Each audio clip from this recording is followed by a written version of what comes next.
Welkom by hierdie leeruitkoms oor die keuse en regverdiging van gepaste steekproefmetodes in navorsing. Vandag gaan ons ondersoek hoe om die regte steekproefbenadering te kies gebaseer op jou navorsingspopulasie en paradigma.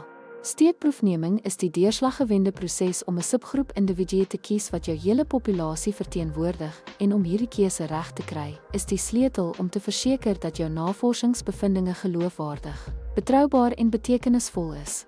Deur gebruik te maak van hoofstuk 11 sal ons verskillende steekproefstrategieë afbreek en hoe hulle binne kwalitatiewe en kwantitatiewe navorsingsraamwerke pas. Steekproefneming is die proses om 'n gedeelte van die populasie te kies waaruit data versamel sal word. Dit is noodsaaklik wanneer die bestuidering van die hele populasie onprakties of onmoontlik is. Steekproefneming moet sistematies wees en duidelik in lyn wees met die navorsingsontwerp en paradigma om geldige resultate te verseker. In waarskynlikheidssteekproefneming het elke lid van die populasie 'n gelyke kans op seleksie.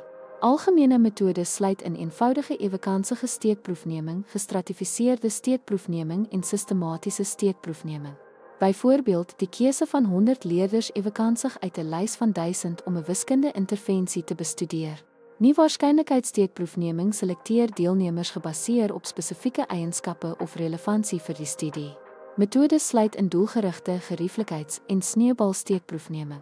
Byvoorbeeld, die keuse van lewenswetenskappe onderwysers wat ervaring het in ondersoekgebaseerde onderrig om hul sienings oor studentebetrokkenheid te ondersoek.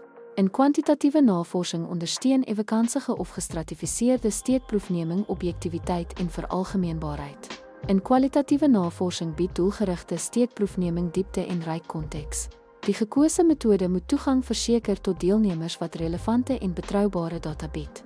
Doelgerigte steekproefneming van studente wat beide aanlyn en aangesig tot aangesig leer ervaar het, is byvoorbeeld ideaal vir die bestuidering van gemengde leerervarings. Oorweeg toegang en beskikbaarheid om 'n haalbare en etiese metode te kies.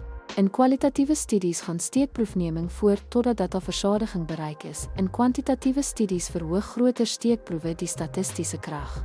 Verseker altyd billikheid en vermy vooroordeel in jou keuringsproses. Dankie dat u by ons aansluit by hierdie verkenning van steekproefmetodes. Onthou, die keuse van die regte steekproeftegniek is noodsaaklik vir die sukses en geloofwaardigheid van u studie. Deur u steekproefmetode in lyn te bring met u navorsingsparadigma, populasie en doelwitte, soos uitgelig in hoofstuk 11, verseker u dat u data beide relevant en robuust is. Of u nou daarop gemik is om bevindinge te veralgemeen of diep insigte te verkry, 'n goed geregverdigde steekproefstrategie versterk die geldigheid en impak van u navorsing. Sterkte met die toepassing van hierdie beginsels op u eie studies.